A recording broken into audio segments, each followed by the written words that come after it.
wanted to just do some of this filming in the middle of the road, but the wind's a little bit too heavy, a little bit too strong, so I thought I'd just throw some stones on the bottom of it and sit on the side.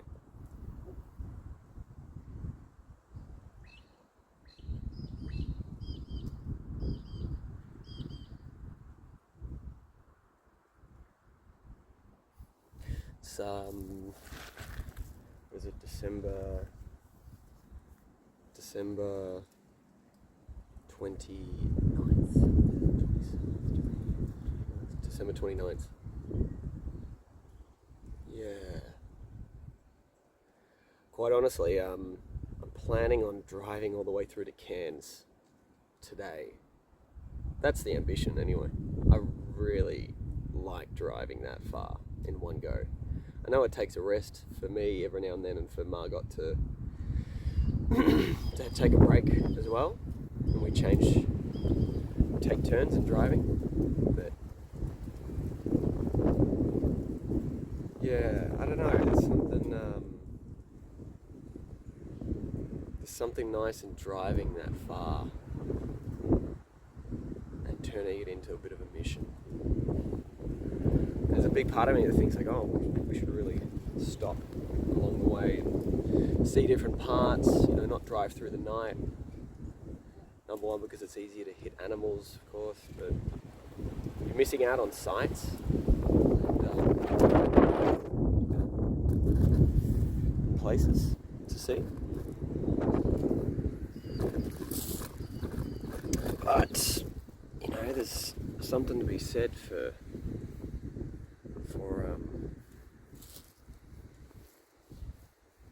doing crazy shit like that. We met an Italian guy, actually. We might see him around, or he might have already left, I'm not sure. He might have his car still being looked at by the mechanic.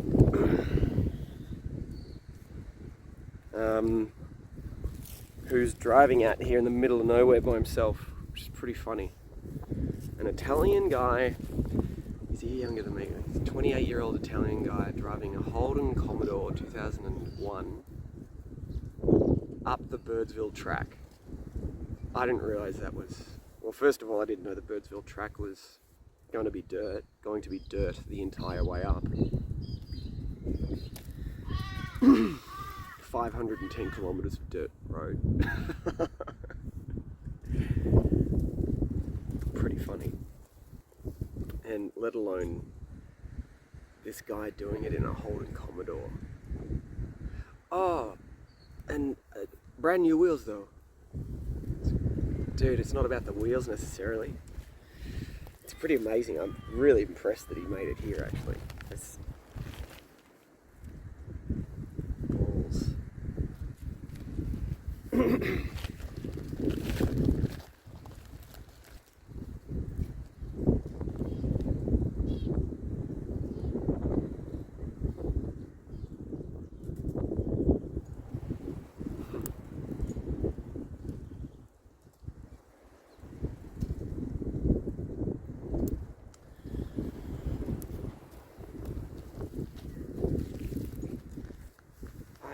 I guess I want to articulate this for myself and see how it sounds verbally. There's this really interesting...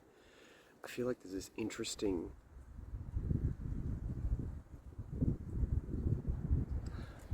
phenomena where once you articulate a problem, or at least it seems like a problem that you have, problems, ideas, and you actually verbalize them or try to communicate them, it starts to, I don't know, they affect you differently. They have a different power, I'm not sure.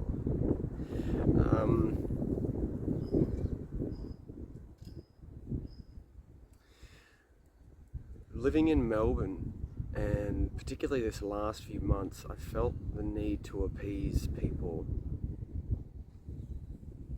and get on with, my lifestyle in Melbourne. And this life that I'm living in Melbourne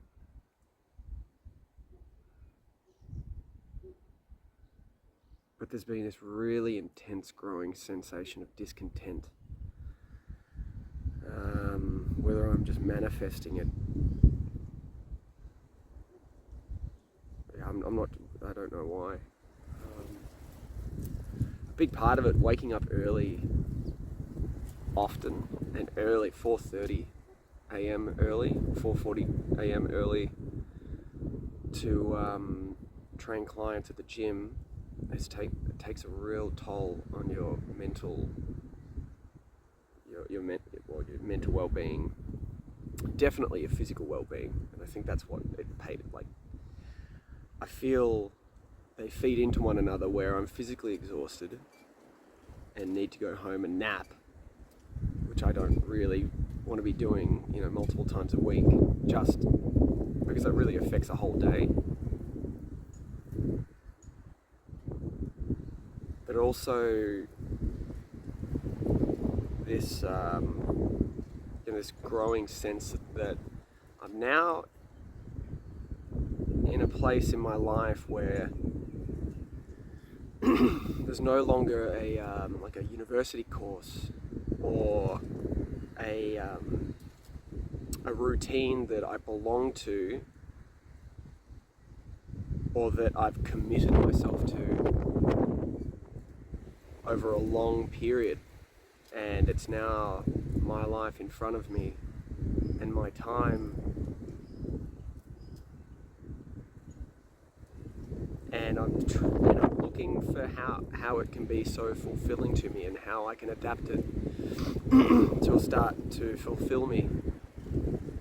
And it's, I'm quickly realizing that the life that I led, or aspects of it, before I finished the university course, and let's say before 2020, and we're just at the end of 2020, but before I started this year off, there was obviously big aspirations about what 2020 could hold, and I just feel like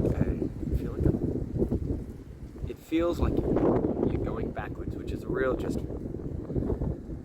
mental thing. Like you're stepping backwards, like you're falling into old habits that you didn't necessarily want, because you haven't been able to instill new habits well enough.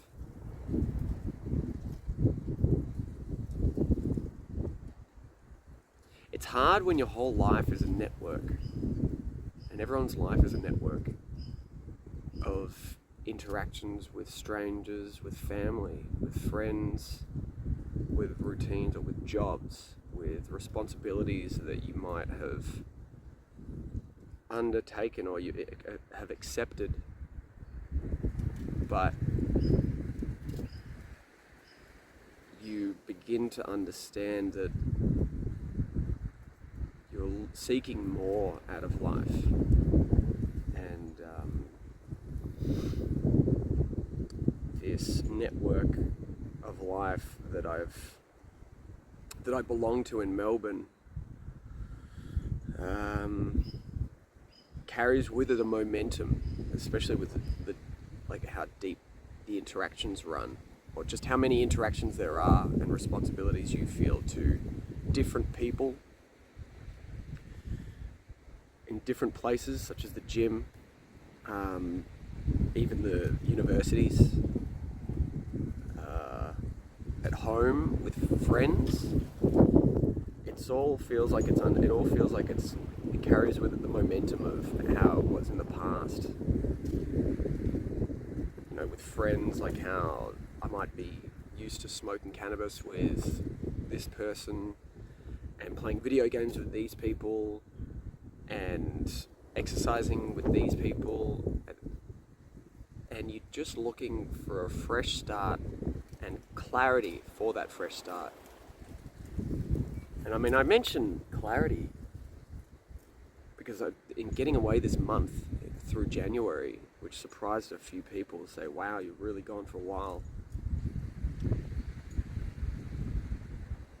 It's to have that clarity where you've ripped out every interaction, every portion, well, not every portion, but substantial portions of this network which you're a part of, and you can, is it isolate yourself? Yeah, in a manner, isolate yourself.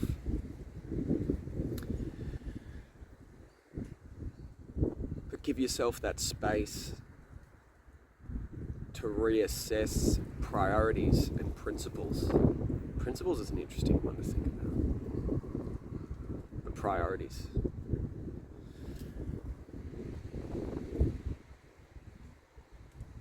And how to make,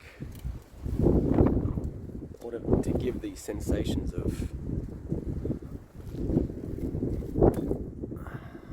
mental well-being, and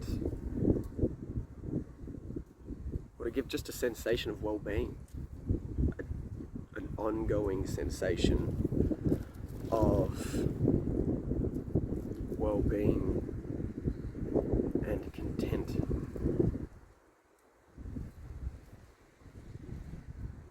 Because it seems like it's just transient and you're grasping for moments back in Melbourne at times. Because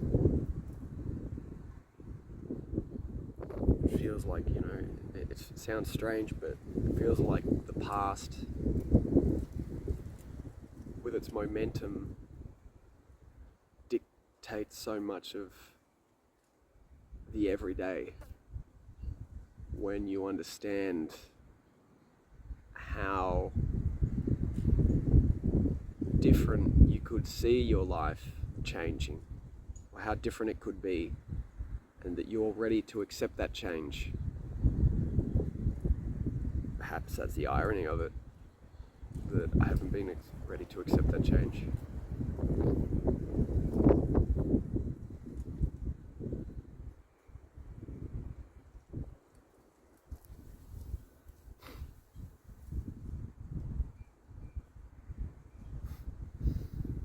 See you somewhere else.